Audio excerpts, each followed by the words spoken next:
지난 한 주간도 여러분 삶의 현장 속에서 수고 많으셨습니다. 인터넷 실시간 앞에서 또 예배의 자리 본당에서 예배하는 저와 여러분 모두에게 또 이 아침에도 하나님의 은혜가 또 위로가 충만하게 임하시기를 기원합니다. 항상 하나님의 은혜를 모이실 때마다 사모하시고 하나님의 은혜로 나를 채워달라고 간구함으로 하나님 만나는 귀한 예배의 시간 되시기를 축원합니다.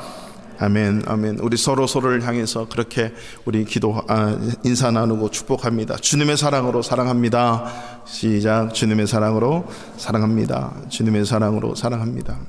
예.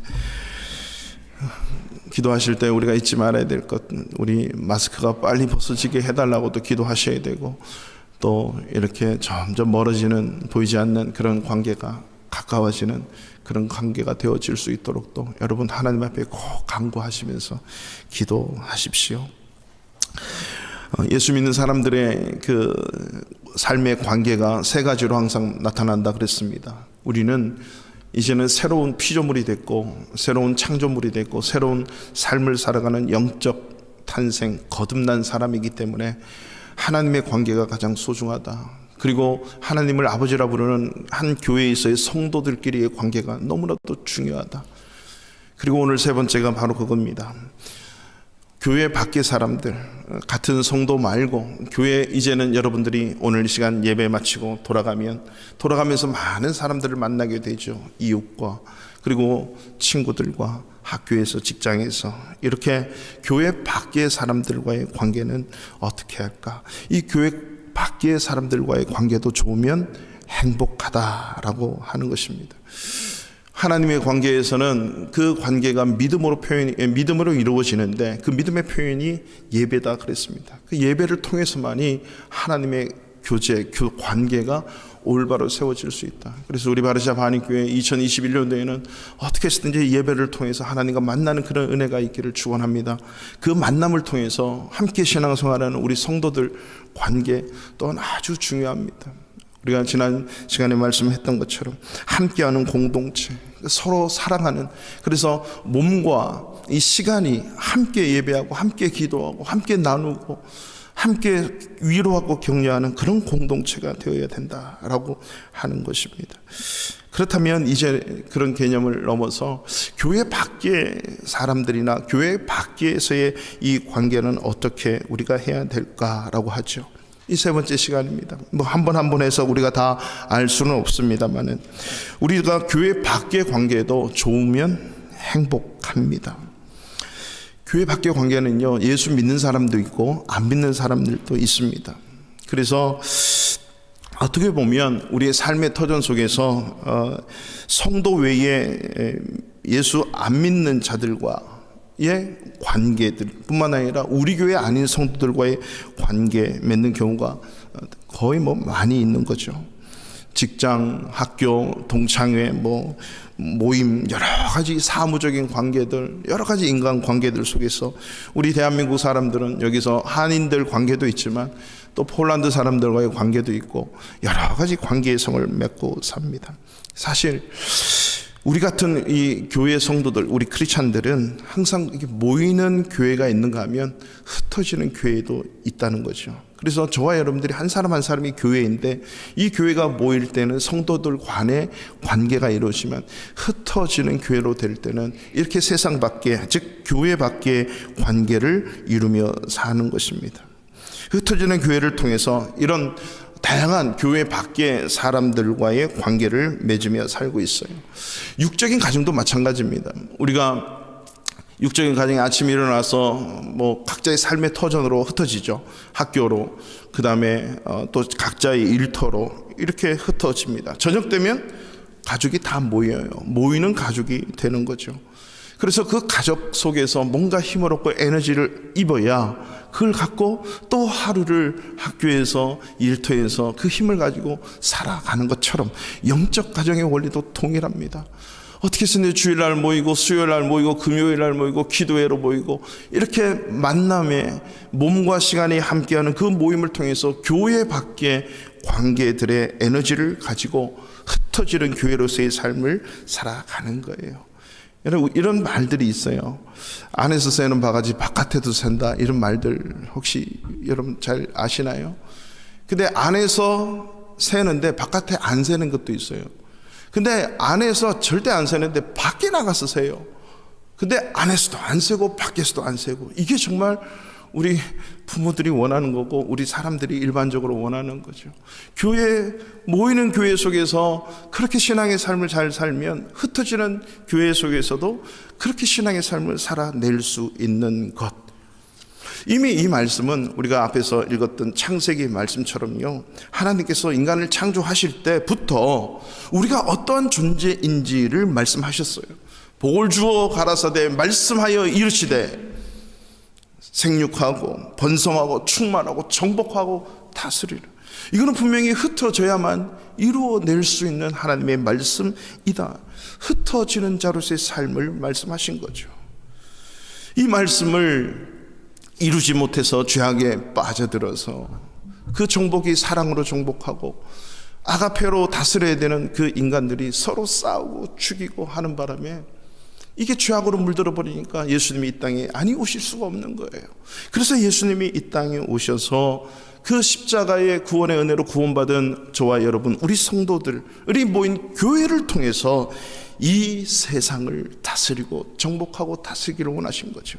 그래서 에베소서 2장에 보면 교회로 말미암아 하나님께서 모든 세상에 하나님의 각종 지혜, 이 하나님의 역사하시고 하나님의 성품들, 하나님의 구원의 은혜의 일들을 교회를 통해서 온 세상에 알리기로 작정을 한 거죠.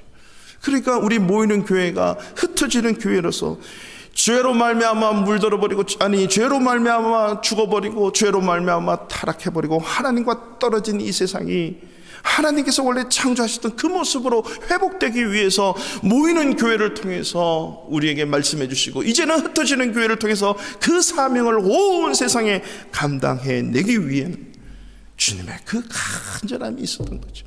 그 때문에 예수님께서 죄악 속에 빠진 우리를 십자가에 달리셔서 그의 은혜로 구원해 주신 겁니다. 오늘 우리가 두 군데 본문을 베드로 전서와 창세기를 봤습니다. 교회 바깥에서 흩어지는 교회로서의 그 수많은 사람들과의 관계 속에서 우리는 어떠한 자세, 어떤 마음으로 어떻게 살아갈 것이냐라고 하는 문제, 그리고 교회 밖에서 만나는 사람들과의 관계는 어떻게 해야 하는가는 정말 중요합니다. 우리 크게 두 가지로 우리가 오늘 말씀을 보겠는데요, 무엇보다도 첫 번째로 흩어지는 교회로서의 크리스천은 정체성을 잊지 말아야 돼요. 그 정체성을 잊지 말아야 돼요. 기독교인 크리스천이 된다는 이 크리스천의 됨됨이는요, 예배당 안에서, 교회 안에서만 이루어지는 게 아닙니다. 오히려 예배당 밖에서 이 사회생활 속에서, 삶의 터전 속에서 그것이 이루어져요. 어떻게 이 기독교인들이 정체성을 어떻게 인식하고 새기고 살아가냐에 따라서 교회 밖의 사람들과의 관계가 결정이 돼버려요. 그것을 오늘 우리는 성경은 전반적으로 다 찾을 수 있지만 우리 본문을 베드로전서 2장 9절부터 21절까지 선택을 했습니다. 이 정체성, 우리 크리스천들의 정체성은, 첫 번째로 이 정체성은 어떤 정체성이냐면요, 모델로서의 크리스천이라고 하는 거예요. 모델. 저와 여러분은 모델이라고 하는 거죠. 2장 9절 말씀 베드로전서 다 같이 한번 읽어보겠습니다. 시작. 그러나 너희는 택하신 족속이요 왕같은 제사장들이요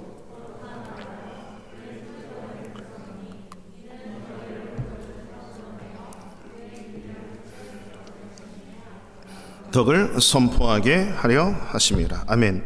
너희는, 그랬을 때 너희가 누구인지 정체성을, 신분을 정확하게 말씀해 준 택하신 족속, 하나님이 지명했어요. 우리를 불러주신 거죠. 안 지명한 사람은 아직 이 안에 들어오지 않았어요. 그 다음에 왕같은 제사장은 왕이고 제사장이고, 이 말은 우리에게 그리스도의 신분이 있다는 거죠. 그리스도의 직분에 그 사명이 있다는 겁니다. 거룩한 나라는 하나님이 특별하게 구별되어서 만들어 놓은 거예요. 이 나라이고 그의 소유가 됐다는 것은 내가 책임질게 라고 하는 거죠. 여러분이 정말 금은보화 여러분 수억의 돈을 갖고 있으면 여러분이 그걸 책임져야 되지 않습니까? 그래서 때로는 그걸 은행에 맡기기도 하지만 우리 인생을 전체를 책임져 주시는 그 하나님, 이게 소유된 백성이다라고 하는 거죠. 그렇기 때문에 이는 그런 이유로 해서 너희를 어두운 데서 불러내어 그의 기이한 빛에 들어가게 하신 이게 누구예요? 예수 그리스도 하나님.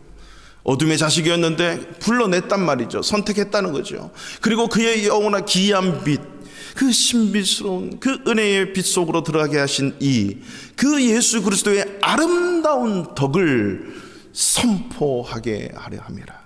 우리를 그렇게 신분을 주신 이유는 예수 그리스도의 그 아름다운 덕, 복음, 그 아름다운 행하심, 우리에게 무조건 주시고 무조건 사랑해 주시고 은혜를 베푸신 그 아름다운 덕을 선포하게 하는데, 예전 개역 한글의 성경은 뭐라고 했냐면요, 아름다운 덕을 선전하게 하려 하심이라. 선전이라고 하는 말을 썼어요. 선전. 이게 선전이 뭐 하는 겁니까? 여러분 혹시 이렇게 저와 같은 세대를 사셨던 분은, 제가 어렸을 때 TV에서 CF 광고하는 걸 뭐라 그랬냐면 선전한다 이렇게 얘기했어요. 그래서 김일과 뭐 레슬링을 하고 홍수환이 권투하면 선전을 10분 20분 넘게 하는 거예요. 왜 저렇게 선전이 많나? 그 선전이란 말이 바로 TV CF 광고를 얘기하는 거예요. 요즘 아이들은 선전이라고 안 하죠. 그 CF 광고 이게 선전이에요. 이 말은 무슨 말이냐면, 선전은 적극적으로 막 뭐 시청자에 상관없어요. 막 5분 내보내고 10분 내보내고 막 드러내야 된다는 거죠. 우리의 정체성이라고 하는 것은 바로 이렇게 광고 모델처럼, CF 광고 모델처럼 드러내고 이렇게 알리고 선포하는 그 정체성이 있다라고 하는 것입니다. 믿습니까? 저와 여러분은 하나님의 나라를 드러내고 예수 그리스도의 그 구원의 은혜의 역사를 드러내는 CF 광고 모델이라고 하는 것입니다. 믿어지십니까? 여러분, 패션 디자이너 앙드레 김 돌아가셨지만 다 아실 거예요. 그가 세계적인 명성을 얻는 그 이유가 뭡니까? 그가 만든 옷을 통해서 드러나는 겁니다. 근데 그 옷은 아무나 입는다고 돋보이는 것이 아니에요. 저 같은 사람이 만약에 그거 입는다면 어떻게 될까요?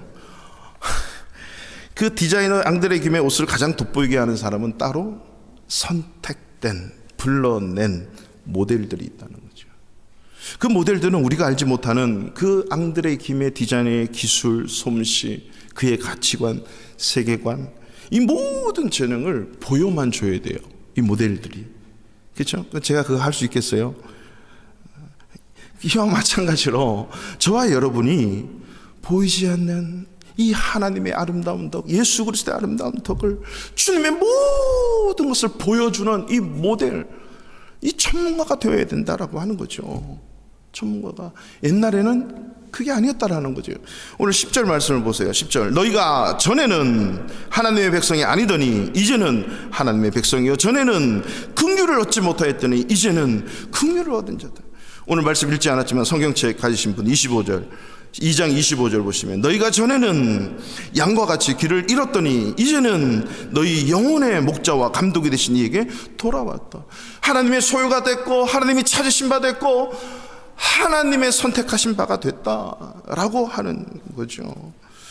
그러니까 우리가 예전에는 그렇게 마음대로 살았지만 이제는 모델로 선택을 당하는 이상은 앙드레 김의 그 옷을 가지고 그 앙드레 김의 모든 것을 보여줄 수 있는 모델로 살아가는 것처럼, 저와 여러분이 예전에는 그렇게 마음대로 살았지만 이제는 하나님의 긍휼의 은혜를 입은 하나님의 백성이 된 우리들은 이제는 하나님을 드러내는 CF 모델로 살아가야만 된다라고 하는 것입니다. 그것을 11절에 보세요.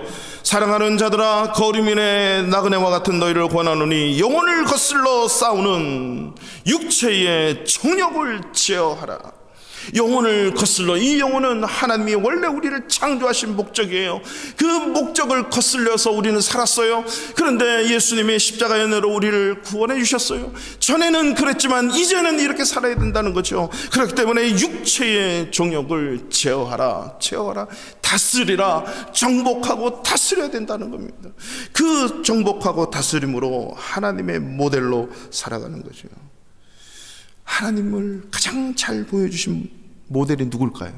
하나님을 가장 잘 보이지 않는 하나님의 형체고 본체, 그분이 인간의 몸으로 예수로 이 땅에 오셨죠.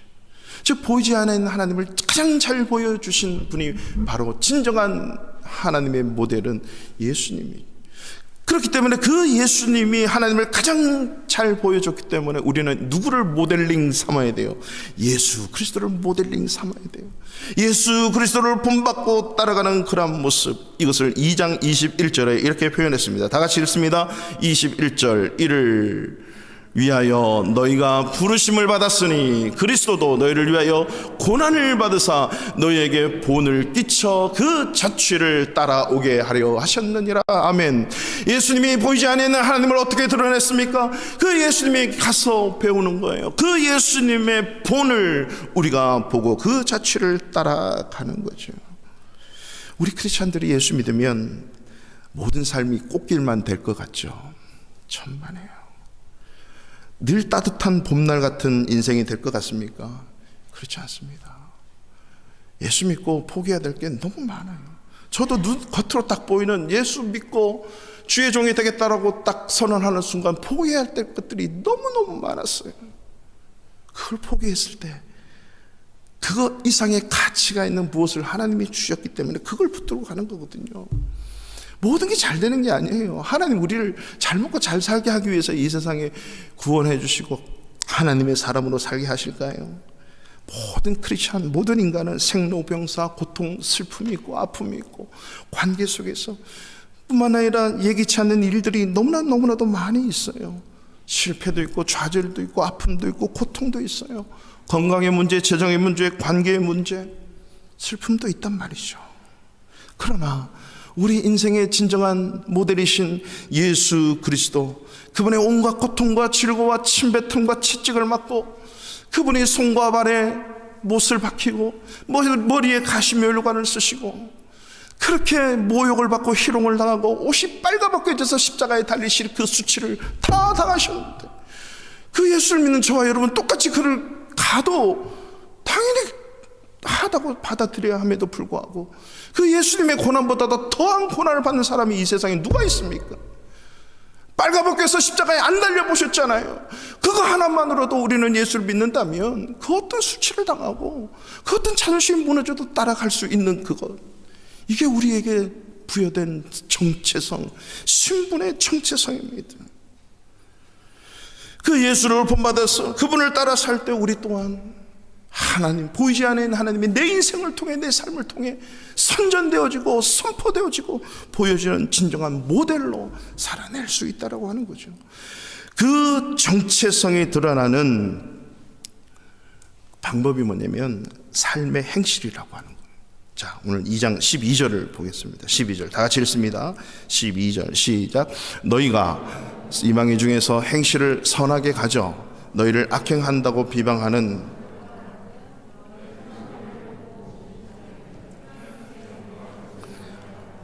아멘.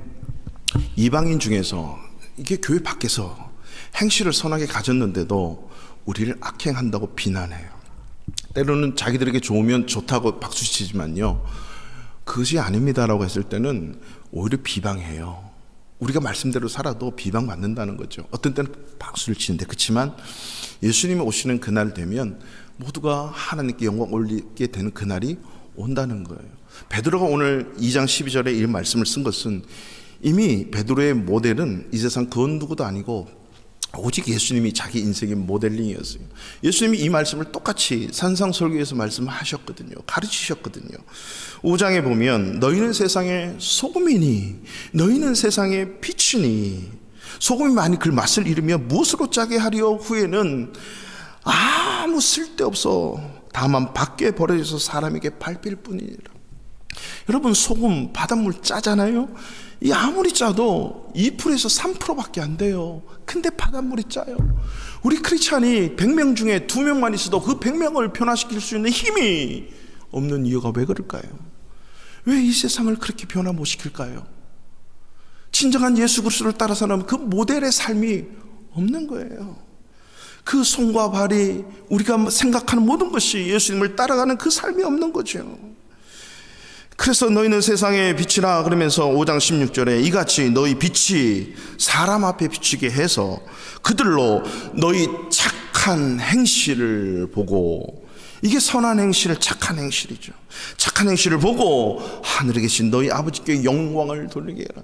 지난 시간에 우리가 함께하는 공동체로서 함께 예배하고 함께 사랑하고 서로 사랑하고 함께 정말 우리가 잘 지내는 모습을 통해서 우리를 보면서 와, 역시 저기 하나님의 사랑이야, 예수님의 제자야, 하나님의 제자야, 나도 예수 믿어야지, 이렇게까지 가야 된다 그랬죠. 우리가 서로 사랑해야 되는 이유. 저기 좋은 사람들이 모여서 야, 교회 다니는 사람 역시 나이스에 이것으로 끝나는 게 아니라 그걸 넘어서서 나도 당신 때문에 예수 한번 믿어보겠습니다. 나도 당신 때문에 하나님을 영화롭게 해보겠습니다.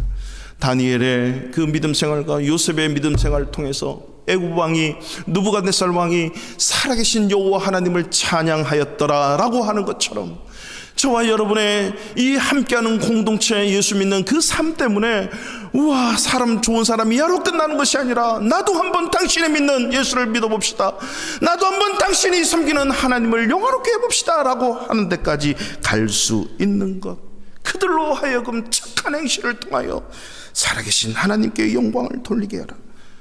그렇습니다. 교회 밖에 흩어진 교회로서 저와 여러분의 삶의 행실을 보고 세상 사람은 판단을 해요. 교회 안에서의 행실보다 삶의 터전 속에서 어떤 말을 하고 어떤 행실을 하고, 그래서 우리는 나의 행실이 어떤지 돌아보고 생각해 봐야 돼요. 오히려 교회 안에서보다 나의 일터에서, 우리 학생들은 학교에서 우리 이웃들에게는 어떤 삶을 보여주고 있는지, 이게 이제 사실 베드로전서 2장 13절부터 쭉 이제 나오는 설명이에요. 우리 간단하게 볼까요? 13절 보세요. 인간의 모든 죄도 있죠? 근데 조건이 붙어. 주를 위하여 순종하되. 이 모든 인간의 제도에 순종하라는 게 아니고요, 주를 위한 것만 순종해야 돼요. 이 말은 하나님을 거슬리는 것에 순종하면 안 된다는 거예요. 하나님을 거슬리지 않는 것에 의해서는 순종을 다 해야 돼요.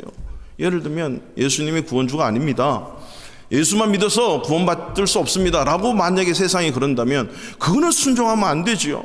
교통질서를 잘 지키고 모든 법률과 규례를 잘 지켜야 된다, 준수해야 된다, 다 준수해야 돼요. 근데 그 중에 그것이 하나님을 거역하고 하나님을 위하지 않는 것은 아니라고 하는 거죠.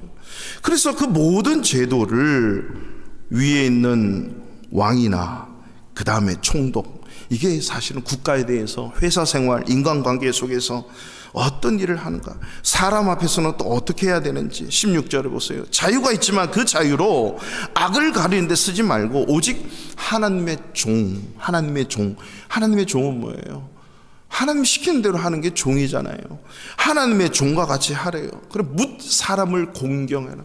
사람을 차별해서 대우하지 말고, 차별해서 대하지 말고, 모든 사람을 사랑하고 공경하고 형제를 사랑하고 하나님을 두려워하며 왕을 존대하는 거예요.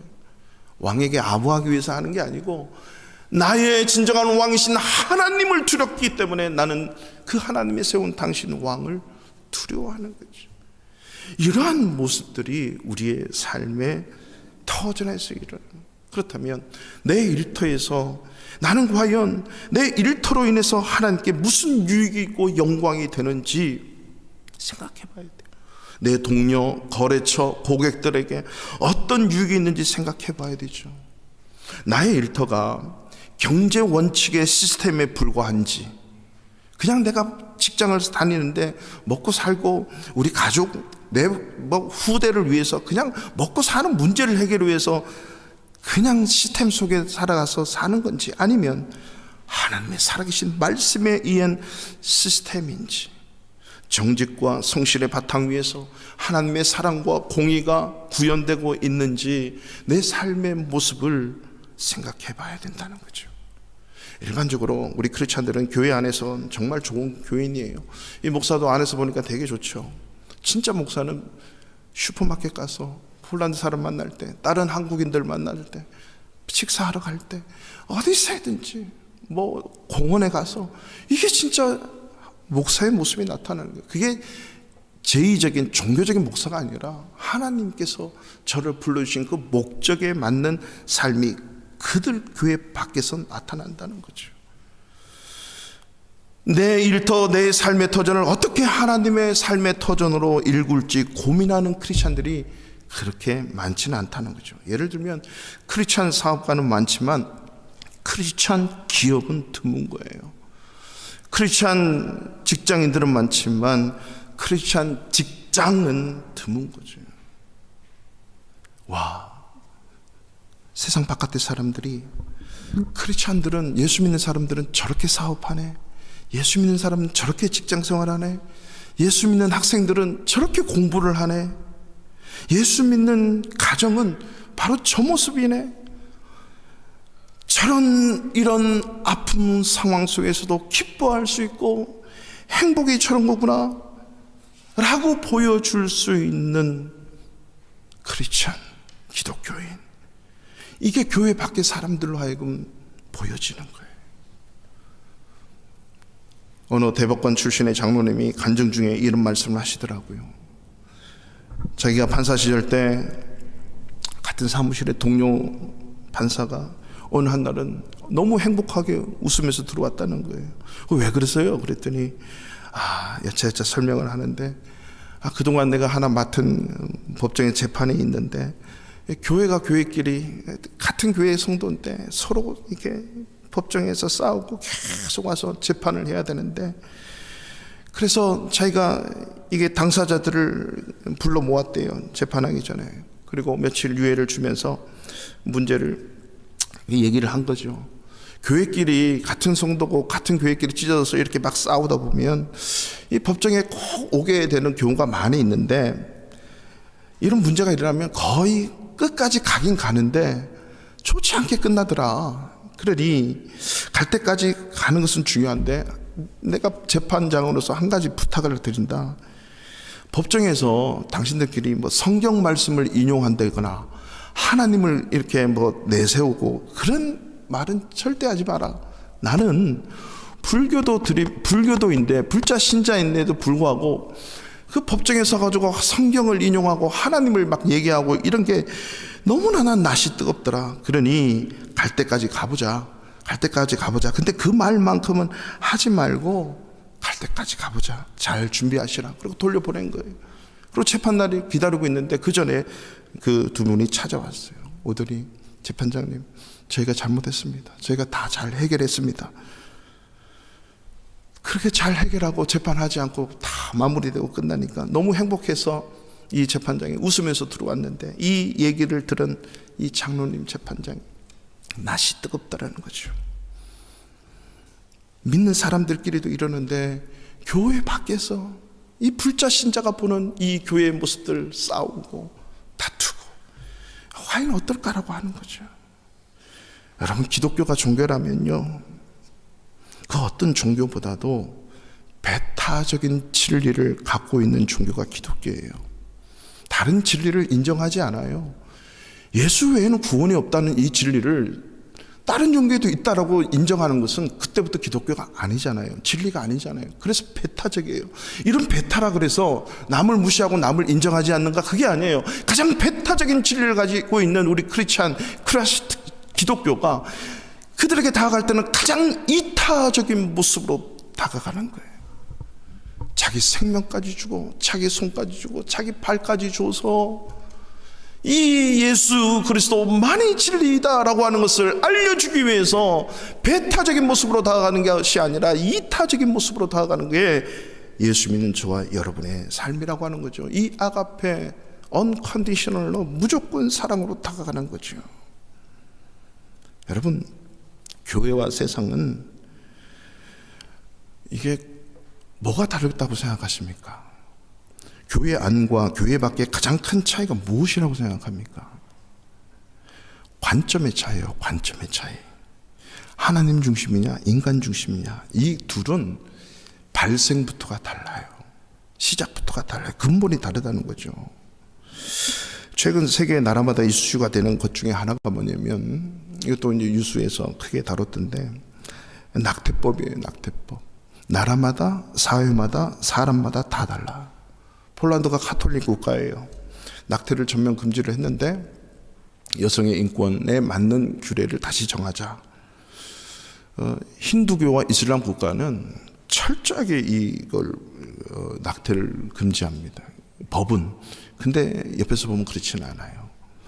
힌두교는 풀 한 포기의 생명, 모기 파리의 생명도 너무 소중하게 여기거든요. 너무 소중하게 여겨요. 그래서 이 낙태는 전면 금지가 됐어요. 이유를 막론하고. 헌법도 그래요. 근데 소위 미국 비롯해서 소위 선진국, 서구 나라, 우리나라도 최근에 여성이 자기 그 몸에 대한 결정권, 내가 내 몸에 권리인데 하면서 이렇게 시위를 하잖아요. 이게 지금 전 세계적으로 다 달라요. 그러면 우리는 다수결에 따릅니까? 천만에요. 우리는 항상 2명이 되든 10명이 되든 100명이 되든 1000명이 되든 1명이 되든 그 한 명이 하나님을 떠나면 문제지만 그 한 명이 하나님의 말씀을 기준하면 우리는 그 한 명을 따라가야 돼요. 왜? 하나님의 법이니까. 세상은 이렇게 늘 상대적이에요. 세상의 법이 뭔데? 유행 따라 풍조에 밀려. 하지만 우리는 유행 따라 풍조가 아니라 하나님의 절대 진리의 말씀이 분명히 우리에게 주어졌다라고 하는 거죠. 조 바이든 대통령이 이번에 당선이 됐는데 그분은 케네디 대통령 이후에 2번째 카톨릭 신자인데 이분이 낙태에 대해서 아주 관대하다 보니 카톨릭 바티칸 그 국가로부터 지금 아주 이렇게 좀 긴장 상태에 있지 않습니까? 의외로 낙태를 찬성하는. 우리는 하나님의 법, 인간의 법은 항상 하나님 법 아래에 있을 때 참다운 것이거든요. 모두를 평등하게 하고 모두를 공평하고 정의롭게 하는데 이게 하나님 법이 무시되면 부당한 거예요. unfair.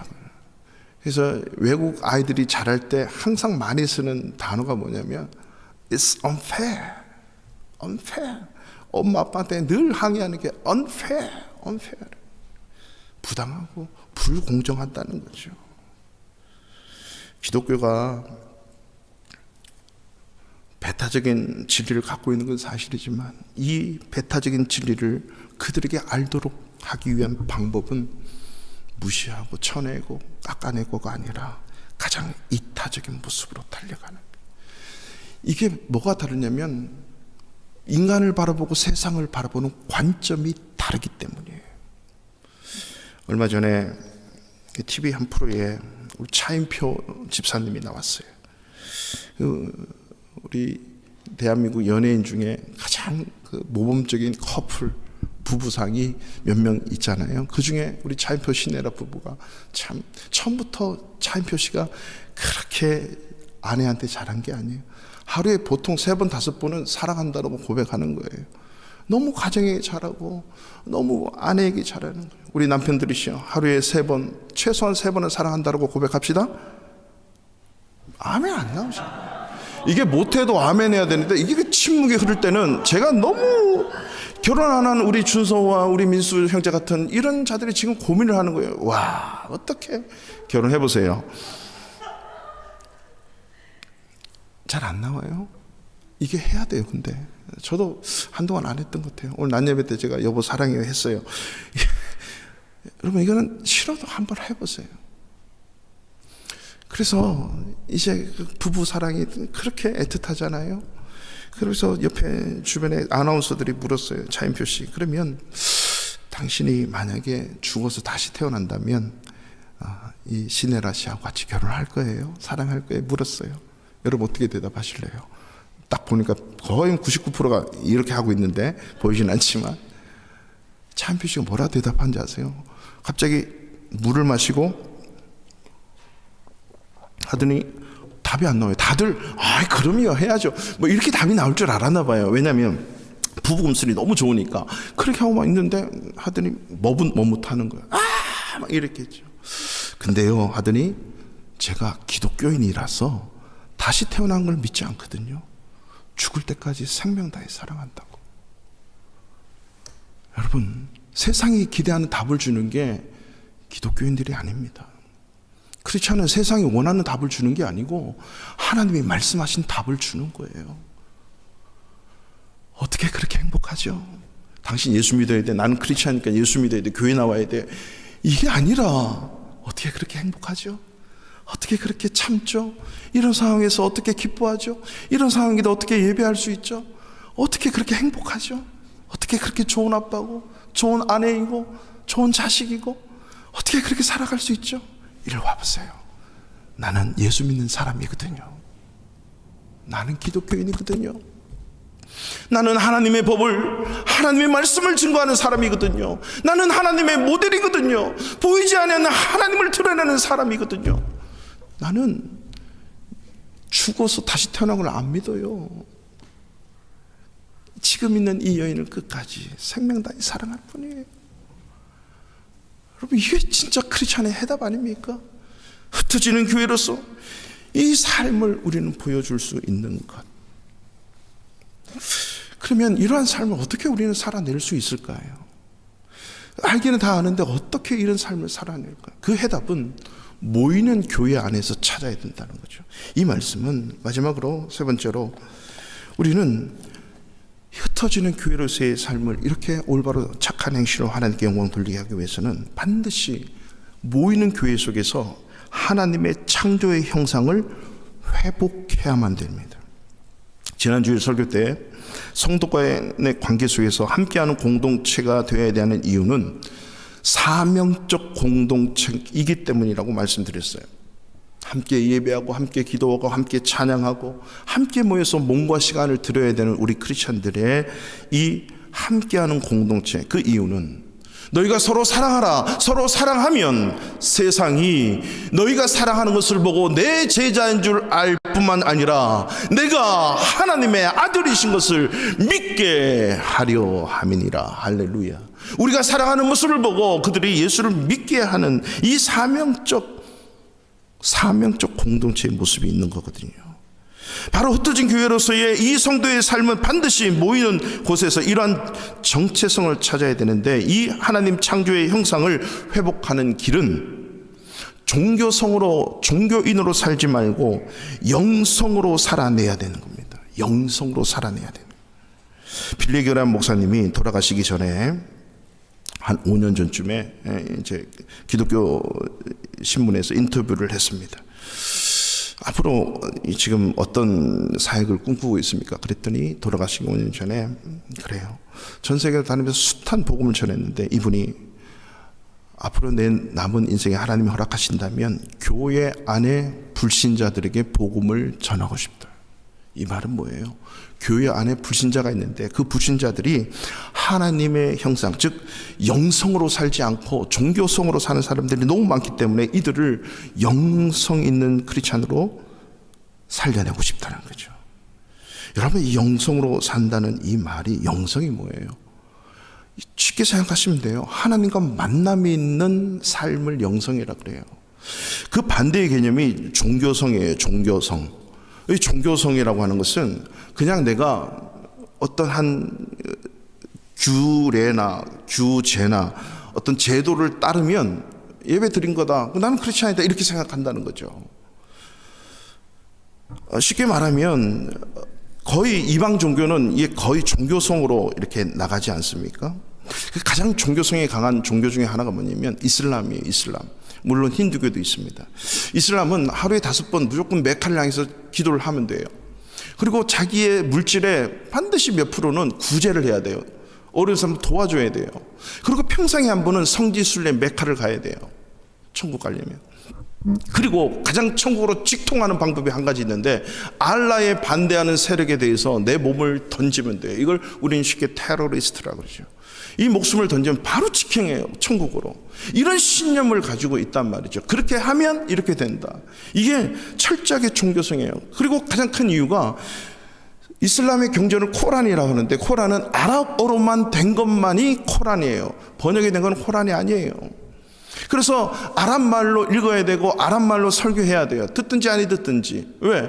그게 복이고 그들이 말하는 영성이라고 생각하는데, 이거는 철저한 종교성이죠. 우리 캐톨릭 16세기 종교개혁 할 때 그 로마 캐톨릭의 그 중세 캐톨릭의 문제점이 뭐예요? 성경을 라틴어로만 읽고 라틴어로만 설교해요. 루터가 이걸 알고 주님을 만나고 하나님을 만나고 이게 아니구나. 말씀을 똑바로 봐야 된다. 그래서 독일어로 번역을 하기 시작하고 오직 말씀으로 성경으로 돌아가자. 이게 종교개혁의 캐치프레이즈 아닙니까? 이게 종교성이라고 하는 거예요. 일어나서 교황과 사제들이 시킨 대로 일어났다 앉았다 문을 읽었다가 들었다가 그 예배에 참석하고 이렇게 하라 그러면 그것으로 천국 가는 줄 알고 그것으로 자기 종교의 의무를 다한 줄 아는 것, 이게 종교성이라고 하는 거죠. 반면에 우리 크리스찬은 그게 아닌 거죠. 오직 성경으로 그 말씀과 만남이 이루어지는 거예요. 성육신하신 그 예수님을 말씀이라 그러죠. 말씀이 되어 육신으로 오신 그 예수님을 만나는 거예요. 그 예수님을 만나면서 그 말씀이 어떻다라는 걸 깨닫게 되는 거죠. 그래서 믿음은 생명인데 이 생명의 성장과 성숙은 반드시 말씀을 들어야만 돼요. 그래서 말씀의 자리, 예배 속에서 말씀을 들으셔야 여러분 믿음이 성장하고 성숙하고 주님을 만나요. 그래서 종교인으로 살지 않고 영성 있는 크리스찬으로 사는 것은 날마다 말씀 속에서 하나님을 만나는 거예요. 그래서 말씀의 자리, 예배의 자리가 너무나도 중요한 거죠. 그래서 말씀과 함께 반드시 우리는 그 영성을 회복하고 영성이 있으려면 성령의 불을 받아야 돼요. 이 말은 성령의 임재하심을 날마다 체험해야 된다는 거예요. 말씀과 함께 그 성령의 불이 받아야 돼요. 자, 이것을 설명하는 성경 구절이 많이 있는데요. 열왕기상 우리 18장 30절 이하에 보면 엘리야가 850명의 아세라 선지자, 바알 선지자 850명과 갈멜산 위에서 제단에, 그때 너무나 가문데 이 제단에 불이 떨어지게 하면 그게 진짜 신이다 해서 하나님과 바알, 아세라 신과의 대결이 벌어져요. 3년 넘게 비가 안 왔죠. 그래서 이 850명이 아침부터 저녁까지 제단에 불이 떨어지도록 막 자학을 하고 긁으면서 자기들 신에게 부르짖고 울부짖고 난리 난 거예요. 그래서 도저히 못 참아서 얘들아, 너희 신이 어디 갔나 보다. 화장실 갔냐? 이제 끝내자. 내가 할게. 그래서 이 엘리야가 저 도랑에 가서 시냇가에 가서 다 물을 떠다가 제단에 흠뻑 젖도록 만들고 도랑을 파가지고 거기에 물을 흥분히 채웁니다. 그리고 엘리야가 하나님 앞에 많이 기도도 하지 않아요. 한마디 기도합니다. 아브라함과 이삭과 이스라엘의 하나님 여호와여, 주께서 이스라엘 중에서 하나님이신 것과 내가 주의 종인 것과 내가 주의 말씀대로 이 모든 일을 행하는 것을 오늘 저들로 하여금 알게 하옵소서. 말씀대로 행하고 말씀대로 지금 기도하는 것을 알게 하소서. 그러면서 기도하는 거죠. 여호와여 응답하소서, 여호와여 내게 응답하소서.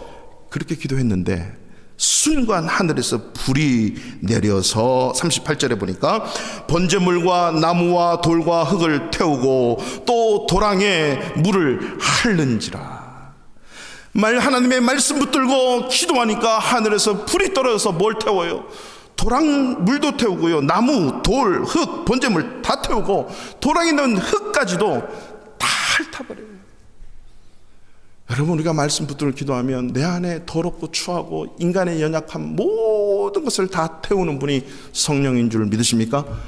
그 말씀 속에, 기도 속에, 여러분 예배 속에서 하나님의 성령이 나의 세상적인 모든 요소를, 하나님과 관계없는 것들을 태워버려야 돼요. 죄악의 육체의 종욕에 거슬려서 살아가는 우리의 연약함 모두가 다 성령으로 인해 태워지지 않으면 여전히 우리는 인간적인 방법과 생각 속에 염려, 근심, 아픔, 고통 속에서 하나님의 생각이 나를 지배하는 게 아니라 인간의 생각으로 살아갈 수밖에 없는 거죠. 이 불을 태우고 영광스러운 하나님의 임재함을 경험할 수 있어야 되는 거예요. 이거는 말씀과 기도 외에는 답이 없어요. 하나님이 그 방법을 그렇게 가르쳐 주셨어요. 그래서 예수님이 승천하시면서 제자들과 모인 자들에게 말씀하시죠. 예루살렘을 떠나지 말고 기도하라고. 그리고 그 중에 다 모여서 기도한 게 아니에요. 120명 정도가 모여서 기도하기 시작해 10일 동안 기도했더니 오순절날 성령이 임하는데 바람에 불같이 혀같이 뜨거워서 다 성령 충만함을 입어서 성령이 말하게 하심을 따라 복음을 증거하기 시작하는 거죠. 이게 선전하고 선포하기 시작하는 거죠. 그러면서 성경은 세상이 감당하지 못하는 믿음의 사람들로 살았다는 거예요. 여기서 세상이 감당하지 못한다는 것은 세상의 방법, 정욕의 방법, 인간적인 방법들이 그것을 이기지 못하는 거예요. 예배 속에서, 말씀 속에서, 기도 속에서만이 우리는 하나님의 창조의 형상을, 그 형상을 회복할 수 있고 그 영성으로 살아갈 때 흩어지는 교회로서의 저와 여러분의 손과 발과 생각들이 그 죽어가는 수많은 영혼들, 100명 중에 3명만 2명만 있어도 나머지 97명 98명을 영원한 행복 속으로, 영원한 기쁨 속으로 예수 믿으면 돼, 하나님을 알면 돼 라고 한마디 할 때 97명 8명이 반응하는 이런 흩어지는 교회로서의 능력으로 살아갈 줄로 믿습니다. 2021년도에 여러분 영성이 회복되고 하나님의 성령의 불이 말씀 가운데 임하는 이러한 경험이 있어서 여러분이 밟는 땅마다, 수고하는 손길마다 하나님의 영광이 나타나 수많은 영혼을 하나님께 영광 올려드리는 존재로 살아가는 저와 여러분 되시기를 주님의 이름으로 축원합니다. 다 같이 그 자리에